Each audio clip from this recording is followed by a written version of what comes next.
सो matter की continuation कल देखेंगे, कल जो पढ़ाया था, अब आज उसके आगे क्या चीजें देखेंगे। So we know that matter is composed of very small particles called molecules. हम सबको पता है कि जो मैटर है किस चीज का बना होता है, ये मॉलिक्यूल्स का, तो स्मॉल Yes, sir. पार्टिकल्स जिन्हें हम मॉलिक्यूल्स कहते हैं। ठीक है, फर्स्ट लाइन हमारी यही है, we know that matter is composed of very small particles that is called molecules. सबको कंसीडर करना है, सबको रिस्पॉन्स देना है कि सब क्लियर है में ये चीज। ठीक है, जो हमारा मैटर है वो स्मॉल पार्टिकल्स का बनाया जाता है और दैट इज नोन एज, उन्हें हम मॉलिक्यूल्स कहते हैं। ठीक है, Yes, sir. it has been found that the molecule is not the ultimate particle, but it is made up two or more similar different particles called atoms.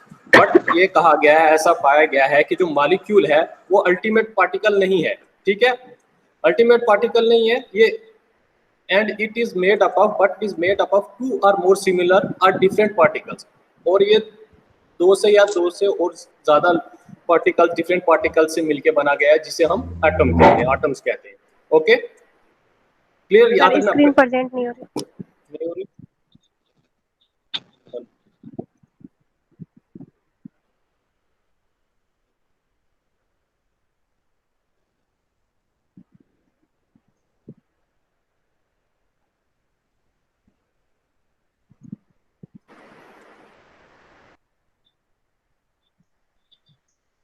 तो अभी हो रही है? Yes, sir. Okay, so the matter की definition जो मैंने अभी आपको पहले जो हम बात कर रहे थे मैटर किसका बना होता है, तो बेसिकली मैं मैटर की जो बात कर रहा था कि मैटर बना होता है स्मॉल पार्टिकल्स का, जिन्हें हम मॉलिक्यूल्स कहते हैं।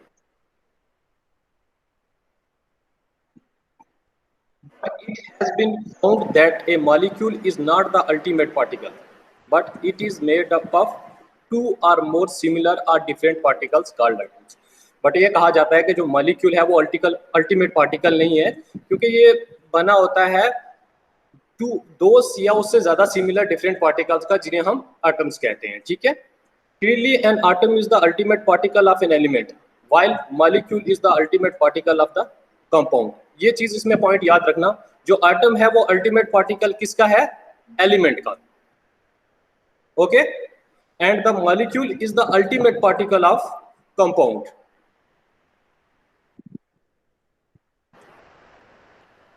क्लियर है सबको? Jitendra? Yes, sir. Okay okay बेटा, रिस्पॉन्स देते रहना, क्योंकि ये चीज यहाँ पे बेसिक्स है, यही चीजें अगर हमें यहाँ पे क्लियर हो तो बाद में प्रॉब्लम होगा। ठीक है, तो मैं ये चीज सेकंड पॉइंट वापस हाँ, सेकंड पॉइंट में ये बोल रहा हूँ, clearly an atom is the ultimate particle of an element. जो एटम है वो अल्टीमेट पार्टिकल किसका है? एलिमेंट का है। While molecule is the ultimate particle of compound. दो चीजें डिफरेंट है इसमें। जो एटम, पहले तो ये बोल रहा है कि जो एटम है वो अल्टीमेट पार्टिकल है एलिमेंट का, एंड जो मॉलिक्यूल है वो अल्टीमेट पार्टिकल किसका है? कंपाउंड का है। कंपाउंड का नोट करते रहो साथ में। ठीक है, अगर किसी को कोई प्रॉब्लम है एट द एंड मुझसे आप पूछ सकते हो। ठीक है, तो अगर बात करें इसके बाद तो है अब एटम क्या चीज होती है। अभी तो हमने ये देखा कि मैटर जो है बेसिकली बना होता है स्मॉल पार्टिकल्स का, जिन्हें हम मॉलिक्यूल्स बोलते हैं। ठीक है, ओके, अब एटम की बात करते हैं। डिफाइन कोई एटम बताएगा व्हाट इज एटम? अब चीज होती है जो छोटे छोटे कणों से या अणुओं से मिलके बना होता है। Okay, thank you. Next one, और कोई? आर्यन?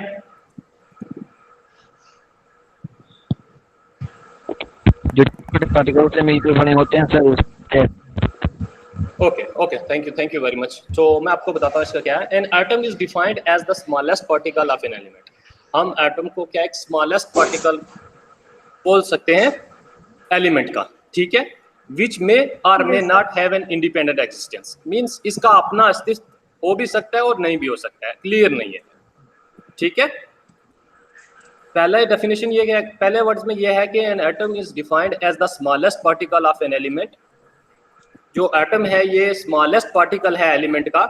सेकंड ये बोल रहा है कि विच मे हैव और may not have an independent existence, जिसका अपना अस्तित्व हो भी सकता है या नहीं भी हो सकता है। ठीक है, ऐसा क्लियर नहीं है। फर्स्ट लाइन ये है। अब मैं नेक्स्ट लाइन पे जाता हूँ।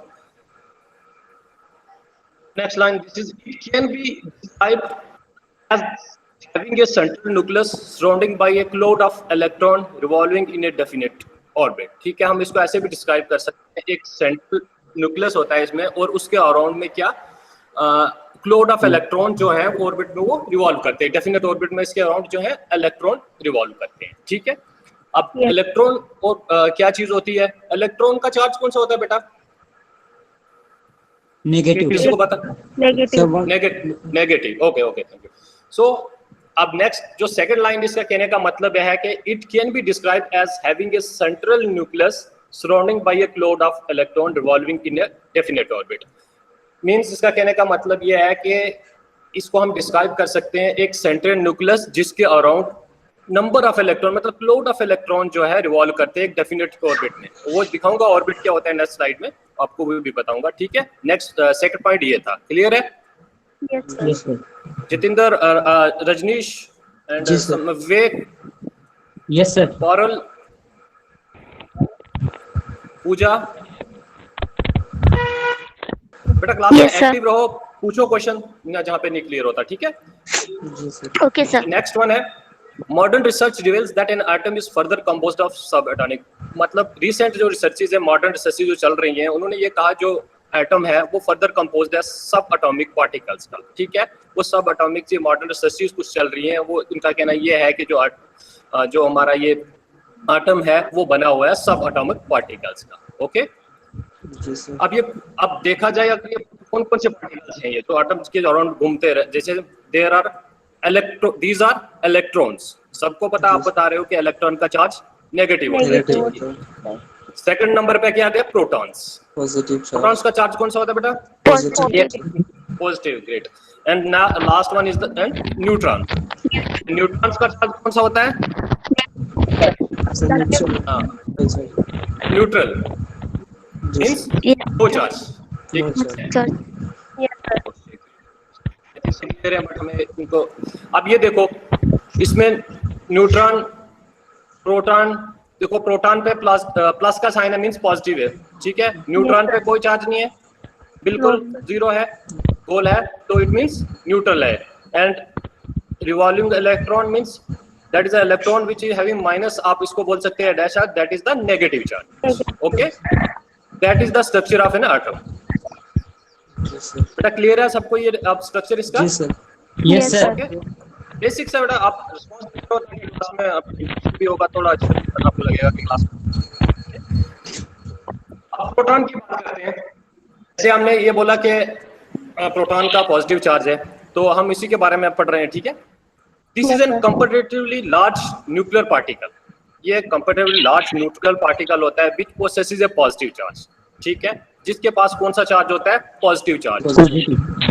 आप अगर प्रोटॉन की, जैसे मैंने ये लिखा है, this is comparatively large nuclear particle, आप अपनी तरफ से भी इसको लिख सकते हो सिंपल इंग्लिश में जैसे आपको आए। ठीक है, जैसे आपको ये जैसे बता रहा हूँ, जिस वर्ड में आपको अंडरस्टैंडिंग हो जाए। ठीक है, so this is a comparatively large nuclear particle which possesses a positive charge exactly opposite to the negative charge of electron. It means इसका कहने का मतलब यही है कि जो ये comparatively large nuclear particle होता है, जो जिसका चार्ज जो होता है पॉजिटिव होता है, और वो exactly opposite होता है चार्ज ऑफ इलेक्ट्रॉन। ठीक है, क्योंकि इलेक्ट्रॉन का चार्ज हमने बताया कि नेगेटिव है, तो ये तो पॉजिटिव है, तो ये उसका अपोजिट है। ठीक है, okay. Next is, it is the positive charge of proton which gives the nucleus of an atom its overall positive charge। ठीक है, ये जो पॉजिटिव चार्ज होता है प्रोटॉन का, वो न्यूक्लियस ऑफ एन एटम को, जो न्यूक्लियस को ओवरऑल पॉजिटिव चार्ज देता है। सही बात है, पॉजिटिव देता है, प्रोटॉन है तो पॉजिटिव चार्ज देगा। ठीक है, तो ये ओवरऑल जो पॉजिटिव चार्ज कौन देता है? That is proton. क्लियर है सबको? जी सर। रिपीट करने की जरूरत तो नहीं है बेटा, किसी को, कोई भी बच्चा हो जिसको सर मुझे शायद नेटवर्क की वजह से वहां कोई प्रॉब्लम हो रही हो, मैं रिपीट करूंगा, आप यहीं पे रोक सकते हो। ठीक है, जी सर। नेक्स्ट वन है, normal atoms are electrically neutral. ठीक है, नॉर्मली जो एटम्स होते हैं वो इलेक्ट्रिकली न्यूट्रल होते हैं, which means that for every proton positive there is revolving electron. Means हर एक प्रोटॉन के लिए वहां पे एक इलेक्ट्रॉन भी होता है। सो is a revolving electron negative so that the charge cancel out of one another। इससे क्या होगा, वहां पर चार्ज है वो कैंसिल हो जाता है, कैंसिल होगा कि नहीं होगा नेगेटिव?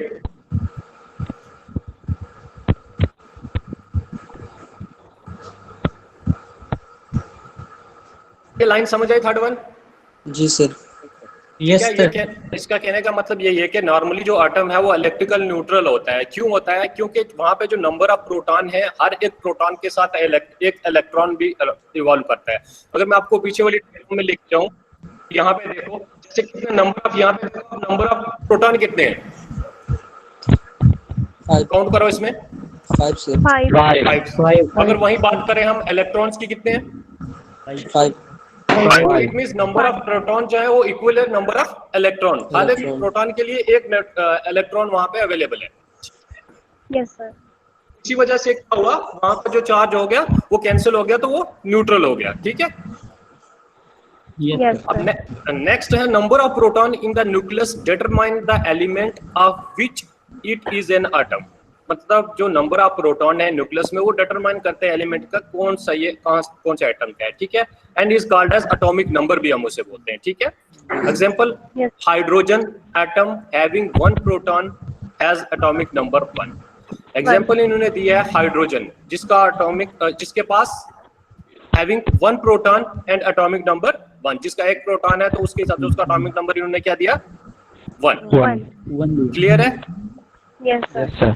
फिर से मैं रिपीट कर रहा हूं, number of proton in the nucleus determine the element of which it is an atom and is called atomic number. कौन से एटम का ये एटम का नंबर है, इसी से हम एटॉमिक नंबर का पता कर सकते हैं। Example, hydrogen atom having 1 proton has 1 atomic number. Atomic number उसका 1 होता है। ठीक है।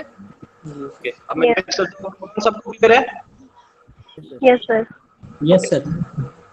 नेक्स्ट न्यूट्रॉन की बात करते हैं हम। अब न्यूट्रॉन हो गया न्यूट्रल चार्ज, इसको पास कोई चार्ज नहीं है, तो हम इसको, अब मैं इसको जो लिखा है मैं पढ़ के बताता हूँ आपको क्या स्लाइड में। This is a nuclear particle with the mass almost equal to that of the proton. सबसे पहले ये न्यूक्लियर पार्टिकल है जिसका मास ऑलमोस्ट इक्वल होता है किसके, प्रोटॉन के। ठीक है। But it is electrical neutral, that is neither positive और नेगेटिव। इसका कहने का मतलब क्या है, ये इलेक्ट्रिकल जब ये न्यूट्रल होगा तो जाहिर सी बात है इसके पास कोई चार्ज नहीं है। तो वही कह रहे हैं ना, तो इसके पास पॉजिटिव चार्ज है ना नेगेटिव है, ये न्यूट्रल है। क्यों न्यूट्रल है? न्यूट्रल इसलिए था कि वहां पे जो जब हमने ऑर्बिट में देखा वहां पे हर एक प्रोटॉन के लिए एक इलेक्ट्रॉन था, वो दोनों में आपस में, तो वो किसको क्या न्यूट्रल, इलेक्ट्रिकल न्यूट्रल बुला देते हैं उस पार्टिकल को। तो वही है कि इसी वजह से जो न्यूट्रल है इस पे पास कोई चार्ज नहीं है। ठीक है। Yes, sir. Yes, sir. Usually the number of neutrons approximately equal to the number of protons. मतलब ऐसा होता है कि आमतौर पे जो न्यूट्रॉन्स है वो अप्रोक्सीमेटली इक्वल होते हैं number of protons. But larger elements there are more neutrons than protons. अगर लार्जर एलिमेंट्स की बात करें तो वहां पे क्या नंबर ऑफ न्यूट्रॉन जो ज्यादा हो सकते हैं प्रोटॉन्स से। ठीक है। यूजली ऑलमोस्ट क्या था, यूजली नंबर ऑफ केसेस पे ये सेम रहते हैं, बट कभी कभी क्या होता है कि जैसे लार्जर एलिमेंट्स आएंगे उसमें जो नंबर ऑफ न्यूट्रॉन है वो ज्यादा होते हैं प्रोटॉन से। ठीक है। Yes sir. नेक्स्ट वन है, number of neutron does not effect overall electric charge of the atom. अब मुझे ये बताओ, न्यूट्रॉन के प्रेजेंस से इलेक्ट्रिकल चार्ज पे क्यों कोई फर्क नहीं पड़ता? क्योंकि वो न्यूट्रल होता है। सर नो चार्ज, इसमें कोई चार्ज नहीं नो होता। चार्ज। Okay, great great. जब उसको चार्ज है तो उसका इफेक्ट, जाहिर सी बात है उसका इफेक्ट कुछ पड़ेगा नहीं चार्ज पे, बट वो किस चीज पे असर करेगा? स्लाइड में भी ग्रेट। Okay okay great.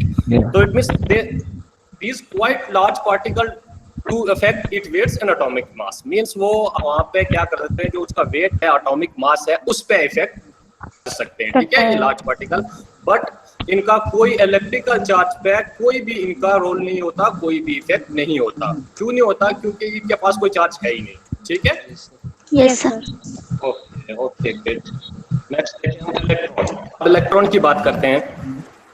तो electron are negatively charge particles found revolving in the orbit around the nucleus and in the neutral atom their number of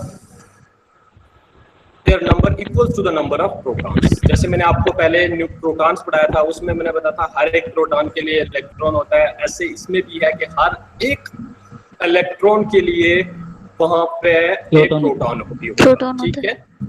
तो ये सिंपल लैंग्वेज में मैंने लिखा है कि electrons are negatively charge particles bond revolving in orbit around the nucleus.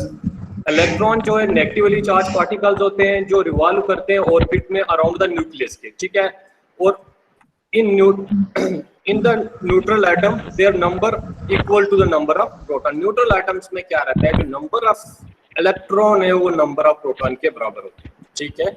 हमें अभी भी मैं आपको डिक्टेट कर रहा हूँ कि हमें जो पढ़ना है इसमें बेसिक्स पढ़ना है सिर्फ, ठीक है। ये सिलेबस का पार्ट है जो हमें क्लियर करना है। ये जैसे हमारे मॉड्यूलिटीज में इनका कोई यूज नहीं आने वाला, ठीक है हमारे, बट हमें ये क्लियर थोड़े बहुत कंसेप्ट जो हमारा ये क्लियर होना चाहिए। डेफिनेशन क्या है इसका, प्रोटॉन क्या है, इलेक्ट्रॉन का चार्ज क्या है। Okay okay sir. Okay sir. मैं यहाँ करता हूँ कुछ क्वेश्चन बच्चों से पूछ लेता हूँ जो क्लास में है। 1 minute starting from Akash Yadav. Sir Akash मुझे बताओ, डिफाइन प्रोटॉन। प्रोटॉन का चार्ज कौन सा बेटा? Positive. Positive. Next one Aryan Yadav, quick. Yes sir. Neutron. Neutron पे सर चार्ज नहीं देता। ओके ठीक है। आलोक। Yes sir. इलेक्ट्रॉन पर कौन सा चार्ज है? Negative charge. Negative charge, okay great. Komal Sharma.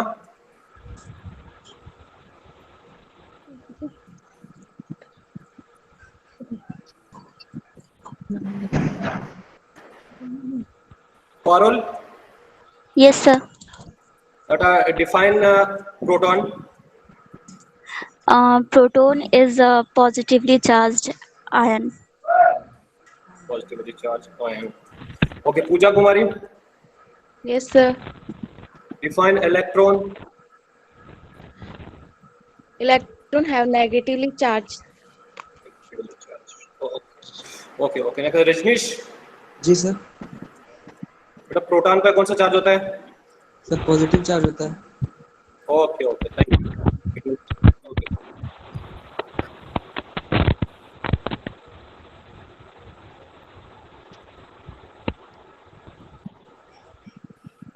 Next बात करेंगे ऑयन की, ठीक है। ऑयन क्या होता है, ठीक है। तो स्लाइड विजिबल है सबको? जी सर। Yes sir. व्हाट, मुझे ऑयन के बारे में कोई बताएगा? ऑयन क्या चीज होती है? ऑयन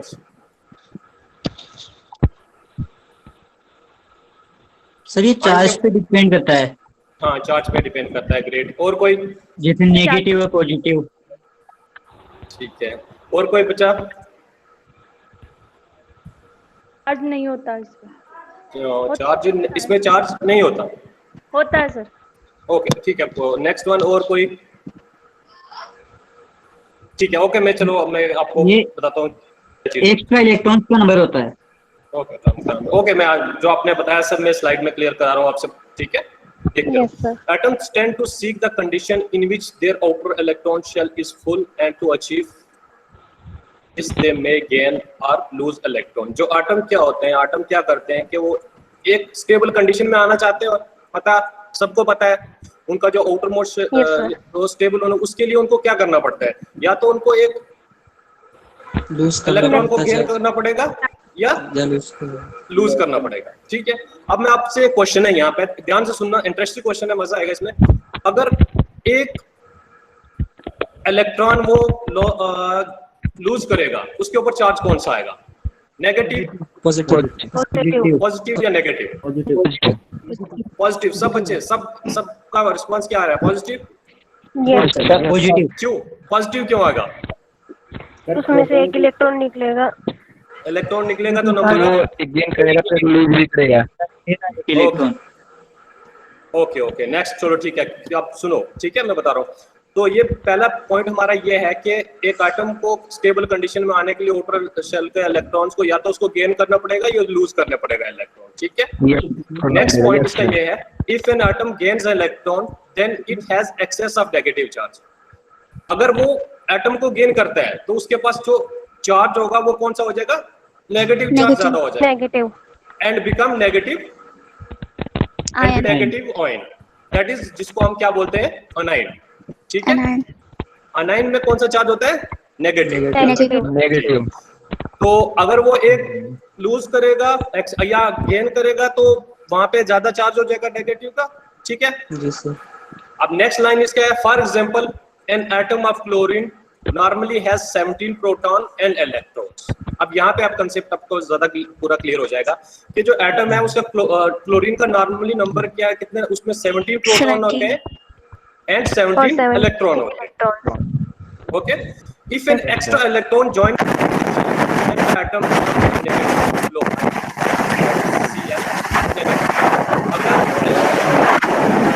सर वो क्लियर नहीं है। सर आवाज नहीं आ रही। So what?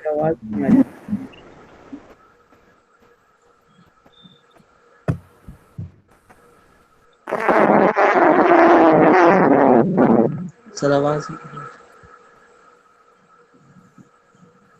बिल्कुल भी नहीं आ रही है।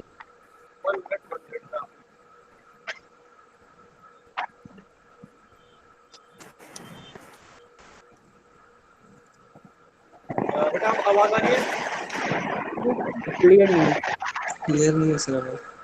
अभी भी नहीं। No, sir. ओके ठीक है, मैं एक मिनट इसको वापस ज्वाइन करता हूँ क्लास में रहना, जिसके बाद में। Okay sir.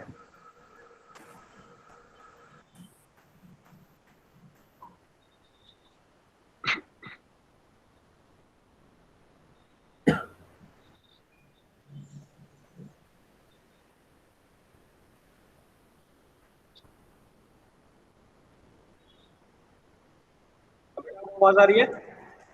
Yes sir. Yes, sir. Okay, thank you. So again, I presenting screen. Are you recording?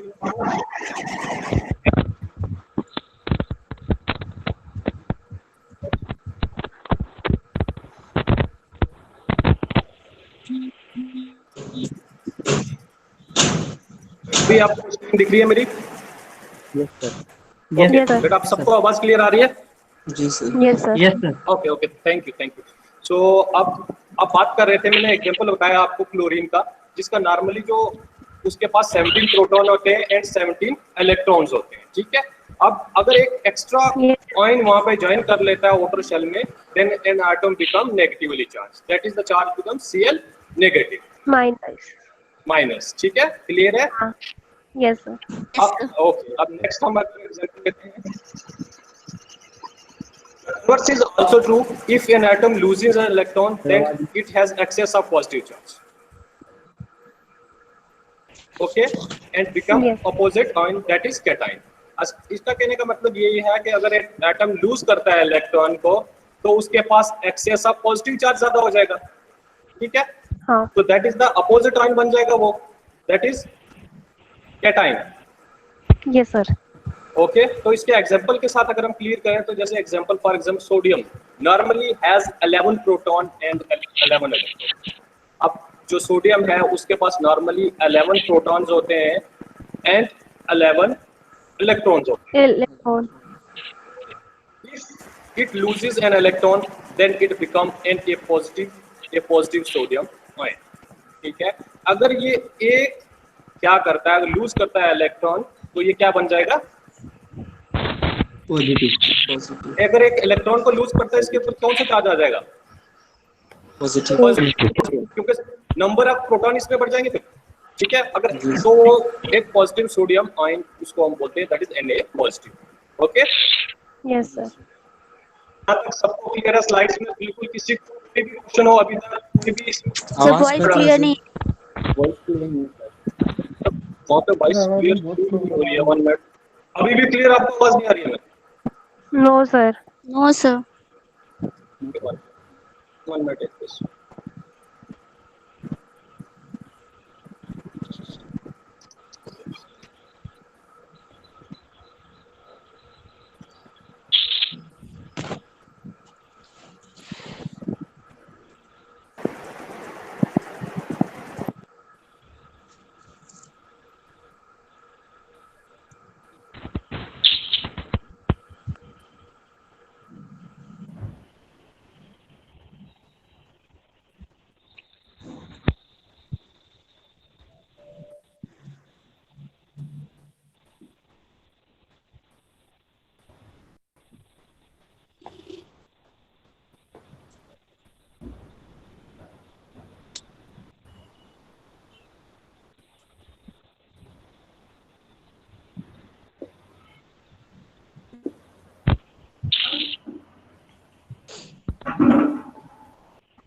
कहाँ चले गए सर दो?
कहाँ चले गए?